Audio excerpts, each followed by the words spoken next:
दोस्तों, अनोखी है यहाँ की परंपरा। कॉकरोच को भोग लगाने के बाद ही भोजन ग्रहण करते हैं बद्री नारायण।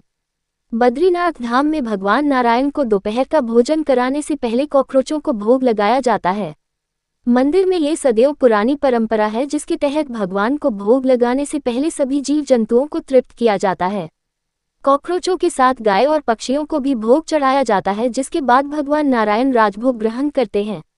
देश के हर रसोई में अगर कॉकरोच हो जाए तो इसे मारने या भगाने के लिए तरह तरह की कीटनाशक दवाओं को प्रयोग किया जाता है।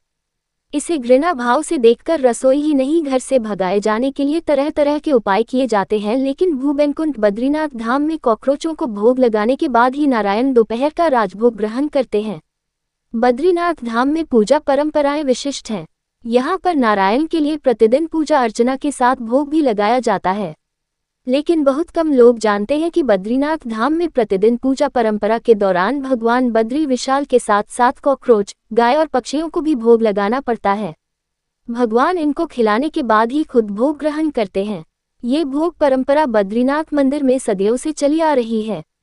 बद्रीनाथ मंदिर में भगवान नारायण को लगता है प्रतिदिन भाग।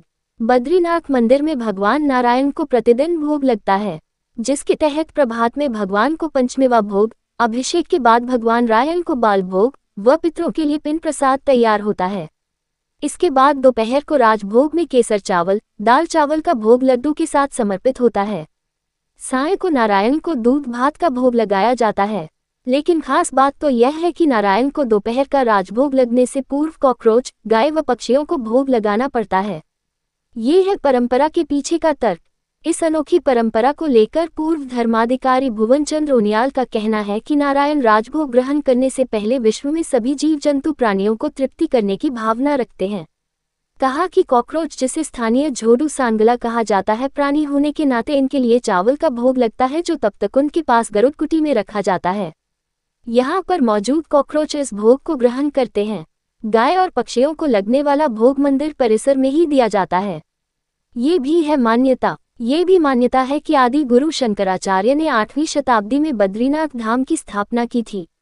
कहा जाता है कि उन्होंने भगवान विष्णु की पद्मासन शिला को तप्तकुंड से उठाकर गरुड़ शिला के नीचे स्थापित किया था, जहां ये कॉकरोच निवास करते थे। तभी से यह परंपरा चली आ रही है कि भगवान के साथ इन जीवों को भी भोग अर्पित किया जाए।